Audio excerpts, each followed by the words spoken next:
जय श्री कृष्ण, जय श्री राम।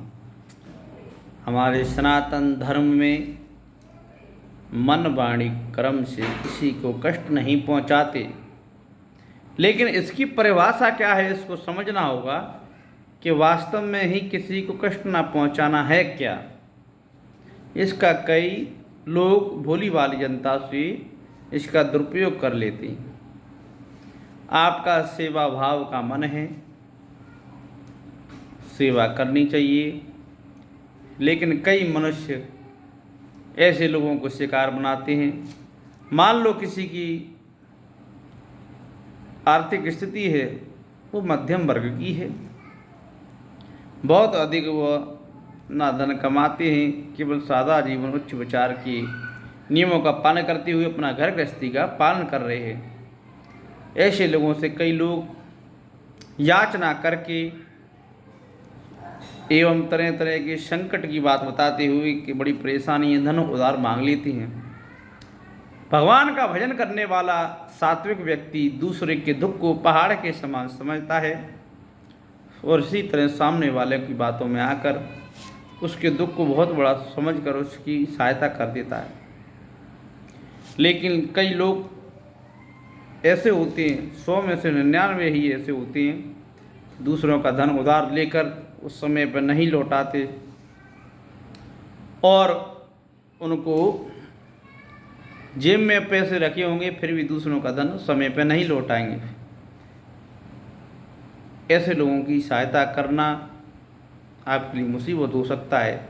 ऐसे लोगों से मना कर दो तो कोई बुरी बात नहीं है, क्योंकि ऐसा दूसरों को सुख या दुख की चिंता ना करें कि जिससे आप और आपके घर परिवार के लिए चिंता की स्थिति उत्पन्न हो जाए। मान लो कई महिलाएं होती हैं, देखने में भरी पूरी लगती हैं, कई पुरुष उनको अपनी ओर आकर्षण करने के लिए कहते हैं। कई लोग होते हैं जो पुरानी पिक्चरों में होता है, कोई हाथ पे कट मार ले, जो आशिकी टाइप के होते हैं।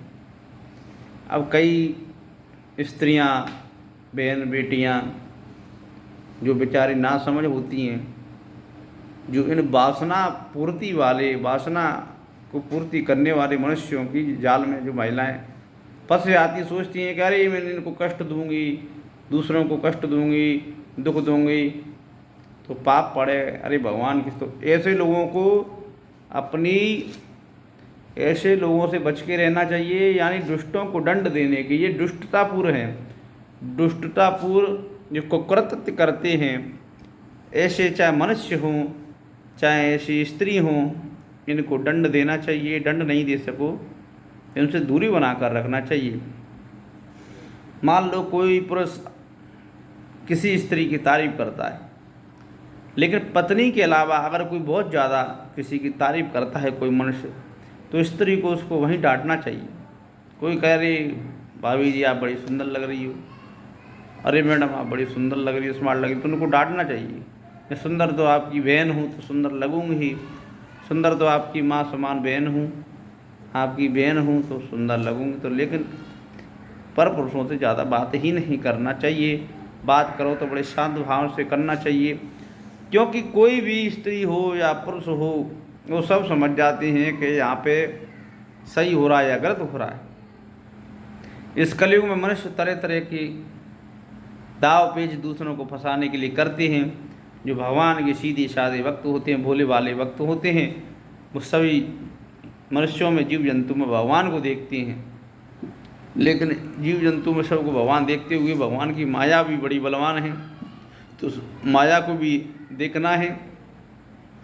क्योंकि जो समय समय पर भक्त को परीक्षा लेती है कि इस संसार में है सत्पुरुष हुए, लेकिन सत्पुरुषों में कई काले नेमी राक्षस की तरह भी हैं, अपनी माया रचते रहते हैं। भले स्त्री पुरुषों को अपने चंगुल में फंसाते हैं। कुछ तो वीडियो बनाने का यही आशय है कि वासना वाले मनुष्य जो स्त्रियों को वासना पूर्ति के लिए इस्तेमाल करना चाहते हैं, ऐसे पर पुरुषों से स्त्रियों को दूर रहना चाहिए। स्टूडेंट लाइफ के जो बच्चे बच्चियां हैं, उनको दूर रहना चाहिए। एवं अपने माता पिता के द्वारा दी हुई शिक्षा का पूर्णतः उपयोग करके जो पढ़ाई कर रहे हैं उनको पढ़ाई करना चाहिए, जो तैयारी कर रहे हैं तैयारी करना चाहिए। या फालतू की नौटंकीबाजी टाइप की होती हैं, ये गलत कार्य गलत ही होते हैं, इनमें नहीं पढ़ना चाहिए।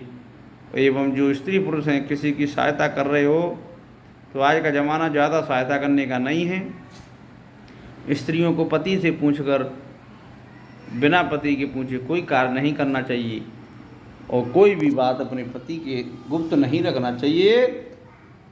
ईमानदारी में सत्य पर चलने वालों के कोई राज छुपे नहीं होते। जो राज बनाते हैं राज छुपाते हैं उनके राज खुल ही जाते हैं। इस समय बड़ा बलवान है। दोस्तों, सत्य की राह पर चलें, अधर्म अनीति एवं वासना का त्याग करते हुए उपासना के साथ में अपने जीवन को धन्य बनाएं। उपासना करते रहें, इसके साथ में अपने आप को बलवान भी बनाते रहें। बलवान बनाने के लिए ब्रह्मचर्य धर्म का पालन करें। स्त्रियों को अपने पति के अलावा अन्य किसी के प्रति आकर्षित नहीं होना चाहिए।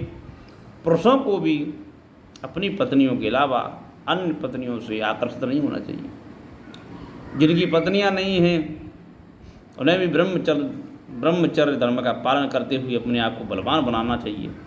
जरूरी नहीं है कि पत्नियां हो तो ही जीवन कटेगा। मनुष्य के शरीर में स्त्री एवं पुरुष दोनों ही होते हैं, यानी ममता, द्वेष, राग ये सभी होते हैं। तभी तो भगवान भोलेनाथ अर्धनारीश्वर कहलाते हैं। तो भैया तरह तरह के जीव हैं, तरह तरह के उपाय हैं। खोटे सिक्के भी बाजार में चल जाते हैं। मनुष्य इतना खोटा तो है नहीं, अपने आप को खोटा बनने भी ना दें। तप करें, तपस्या करें, तब समय आने पर प्रकाशित होता है, दिव्य रूप धारण करता है और आपकी सभी इच्छाएं पूरी करता है। जय श्री कृष्ण।